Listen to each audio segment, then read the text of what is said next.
The following is brought to you in part by System Blue.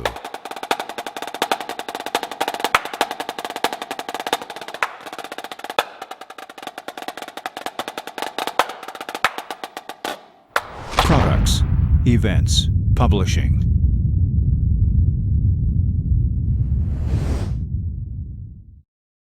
In a minute, we're gonna go up on the hill, have a water balloon fight.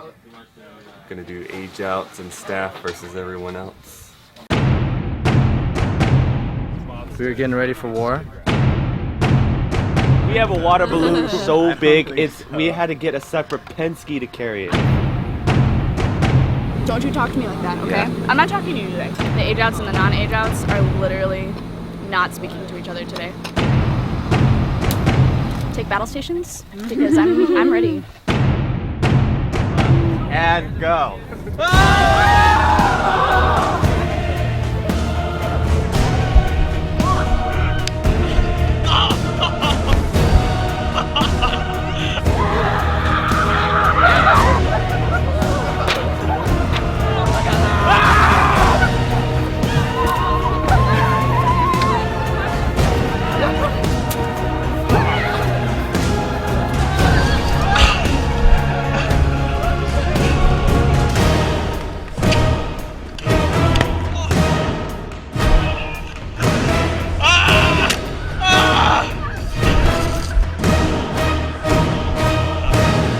Started out at a long-range battle so we could test the waters, and then we slowly moved our forces forward with shields and cover and water balloons, and eventually we just overtook the other team through tactical superiority. The warriors were better. It was a slaughter.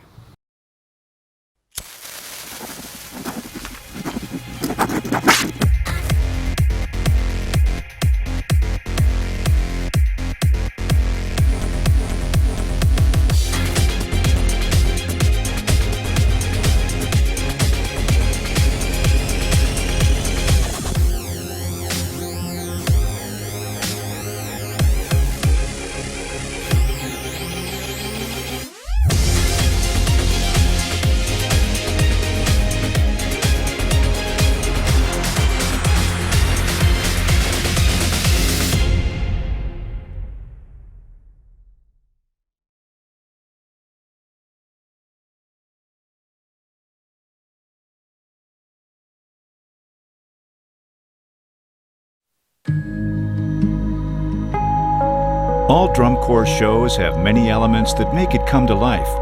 And this year's Blue Devils show is no different. With characters popping in and out of the show, music, drill, and dancing all happening in tandem, the untrained eye may miss some great things that are happening on the field. This is especially true in Chapter 3 as we see the Mad Hatter, Alice, and the three blind mice all take the stage amidst various features. In Chapter 3, we are introduced to the Mad Hatter. Jazz is dancing in between the books. My specific character is called the Mad Hatter, which comes from Alice in Wonderland. And my character is kind of interesting. It's a very eccentric, kind of a goofy character. From Scott, I just was told that he wanted really not your kind of generic types of movements, you know, it's really being able to manipulate different parts of your body in eccentric ways. He said that he wanted me to really focus on time. There's a lot of time going on making gestures such as, for example, on the podium, I get up on top and I'm making a clock sequence. It's something that's so different that you have to be completely in the moment and you have to be completely organic in that respect. As the Mad Hatter story is happening, the focus momentarily shifts to a small transitional story during a low brass moment. Me, Nicole, and Caitlin run to the front to change into our little three blind mice outfits. We put on a hat and the sunglasses and we pick up a cane and we run out to the center book where everything has been going on and we start a little three blind mice dance. You have to pretend to be blind but at the same time have like big facials. It's really hard to like express your facials when you only have your smile to work with. And then we go into this thing where we make fun of cats by doing this, hand change with the baton and little paw like a cat, like the mice making fun of a cat.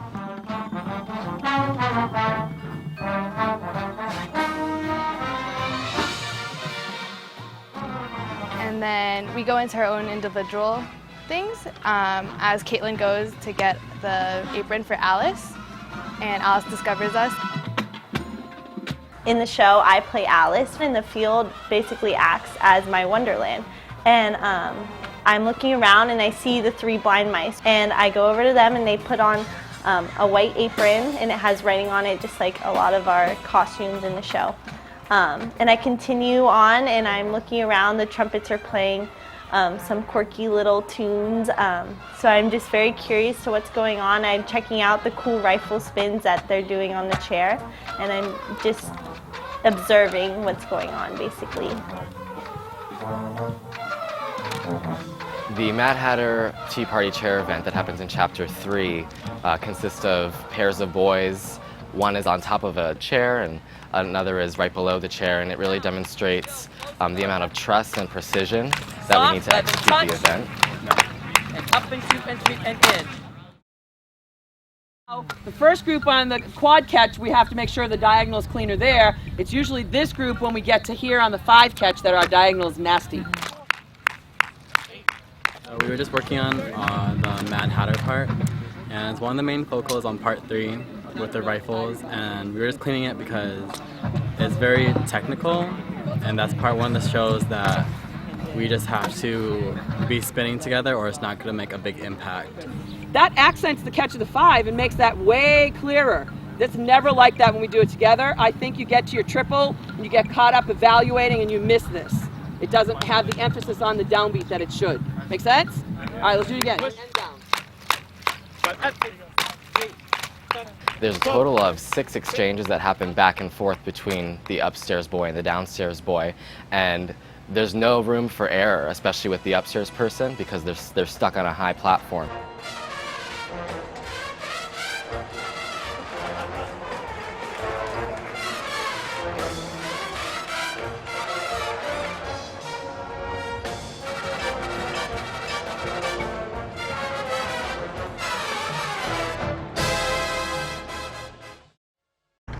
Hornline, you're all in.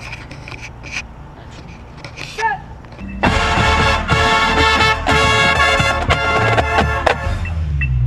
Late release. We're a little too close, Elise and Jess. Yeah, spread out sooner. Use the velocity neutral. The second double stop. Step on the gas here, Chad. Step on the gas. Step on the gas. Look, Peter over there trying to look busy. Doing nothing. Thinks he has swag. Look at him.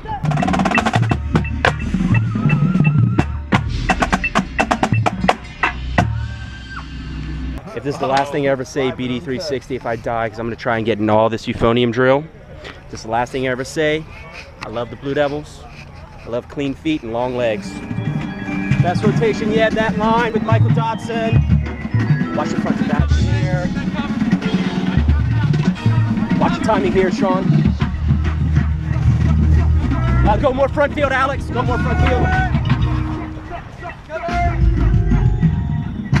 Fix anything on the step off, guys. Fix on the step off. There you go.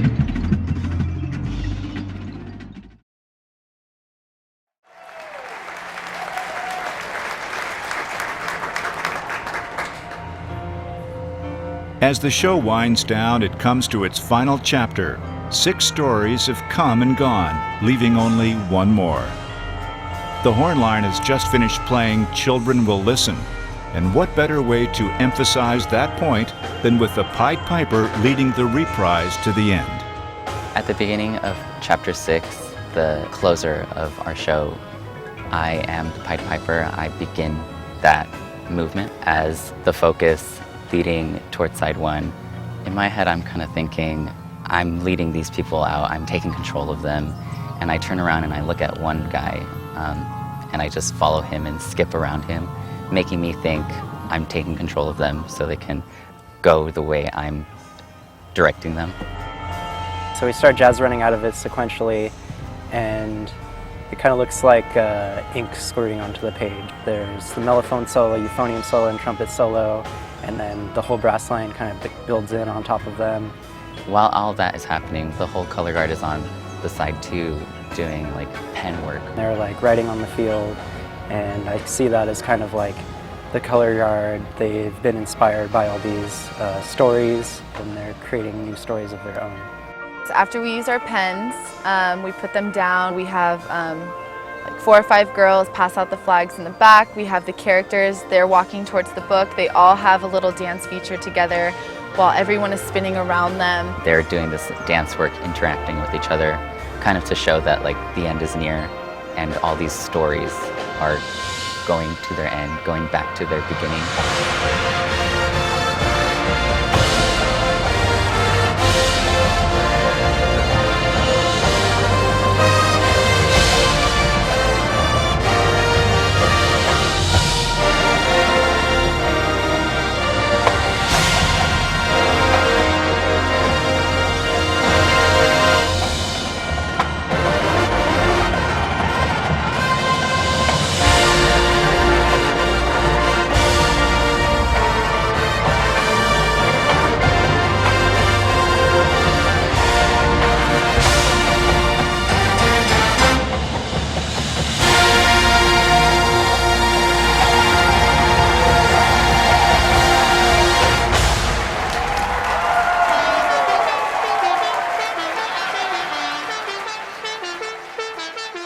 This is why you came here. This is why you came to the Blue Devils to perform together. We don't care about whatever number. This is about us. This is about performing for us and having a great time. We have to have 100% energy from everyone. You have to be contributing to the people around you, hyping the people around you, because you are the best. All right, it's story time. Let's do it up.